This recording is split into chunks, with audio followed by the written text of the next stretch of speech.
مرحبا بكم. عندما تمنح القيادة لمن لا يستحقها تكون النتائج وخيمة.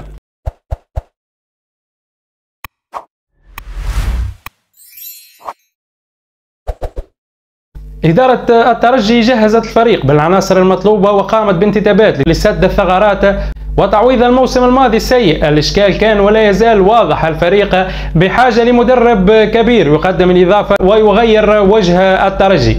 معين الشعباني منحت له القيادة في آخر الموسم الماضي، ثم الفرصة بدأت من البطولة العربية والتي ظهر بها الترجي بمردود مخيب وغادر منذ الدور الأول. المردود السيء يتواصل مع بداية الموسم الرياضي الجديد.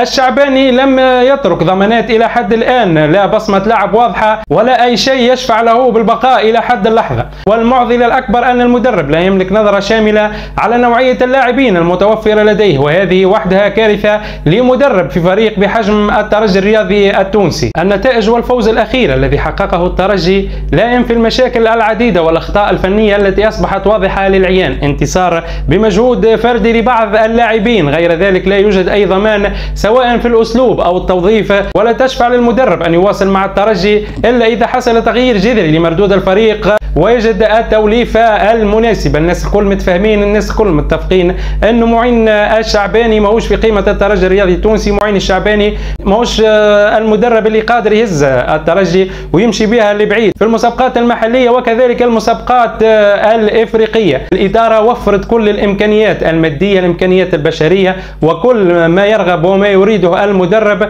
الإدارة قامت به. من 9 انتدابات إلى حد الآن، تعزيز للإطار الفني ب3 مساعدين، وكل الأمور اللوجستية اللي تخلي الترجي الرياضي التونسي يحضر الموسم في ظروف جيدة قامت بها إدارة الفريق. الكرة الآن أصبحت عند المدرب، ولكن الوجه اللي شفنا به الترجي الرياضي التونسي في المباريات الأخيرة ما يبشرش بخير. خلينا نكون واضحين، وأنا شخصيا كنت من أكثر الناس اللي ندافع ونقول خلي المدرب يخدم، خلي نعطيه فرصة، ولكن للأمانة حتى كان قلت خليه المدرب يخدم مانيش مقتنع في الداخل، لأني على يقين أنه المدرب معين الشعباني مع احتراماتي ليه الشخصية صحيح هزينا معاه دي شامبيونز ليج وعدينا معاه يعني أحسن الفترات تقريبا في تاريخ الترجي الرياضي التونسي، قمنا بإنجاز صعيب أنه يتعاود يعني تهز دي شامبيونز ليج في 6 شهور، صعيب أنه مدرب آخر يعمل الشيء هذاك، هذا كل ما ننكروهش. ولكن للأسف الأداء، خاصة الأداء التكتيكي للفريق والأداء الفني وحسن توظيف اللاعبين والأمور اللي حكينا عليها واللي حكات عليها الناس الكل من غير ما نرجعوا لها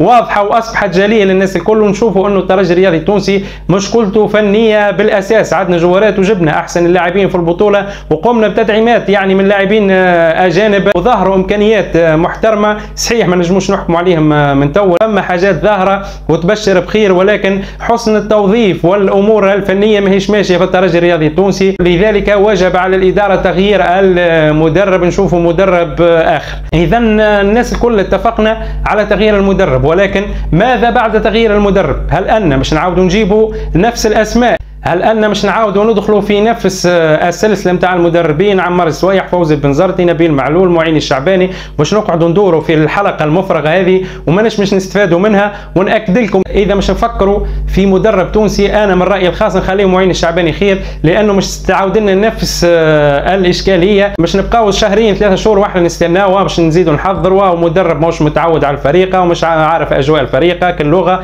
لذلك إذا ثم تغيير لازم يكون إطار فني كامل أجنبي، مدرب ومساعدين، وكل الإطار الفني يكون أجنبي وما يكونش أي اسم، لأنه هاكم شفتوا مثال واللي ديما نحكي عليه هو الأهلي المصري، يعني جاب مدرب وحط عليه برشا فلوس صحيح وجاب إطار فني كامل، وشفتوا النتائج متاع الفريق رغم أنه يعني في بداية الموسم الفارط ما ظهرش بوجه جيد، ولكن تحصل على رابطة الأبطال الإفريقية وتحصل على البطولة في مصر. الإطار الفني الأجنبي أو المدرب الأجنبي هو الحل الوحيد والسبيل الوحيد لتطور الترجي الرياضي التونسي. يزينا من اكل اسماء، وصحيح نسمعوا تو في اسماء فوزي بنزرتي او عمار السويح، لانه الفكر نتاع المدرب التونسي بصراحه مع احتراماتي للناس الكل فكر محدود، ما تطورتش الكره في تونس، ما تطورش الاداء في تونس وخاصه الاداء الفني. وهاكم تشوفوا انتم في المستوى نتاع البطوله الوطنيه اللي المدربين مساهمين ب 60 او 70%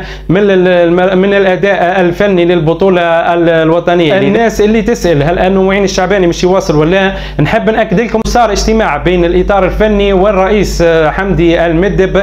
حمدي المدب أكد للإطار الفني عدم رضاه على مردود الفريق، عدم رضاه على أداء الفريق، وبعد هذا الاجتماع تقرر منح الإطار الفني فرصة أخيرة. يعني معين الشعباني إلى حد هذه اللحظة مش يبقى هو مدرب الترجي الرياضي التونسي، ولكن كما قلت لكم اعطاه فرصة إلى انطلاقة البطولة الإفريقية السوبر ليج.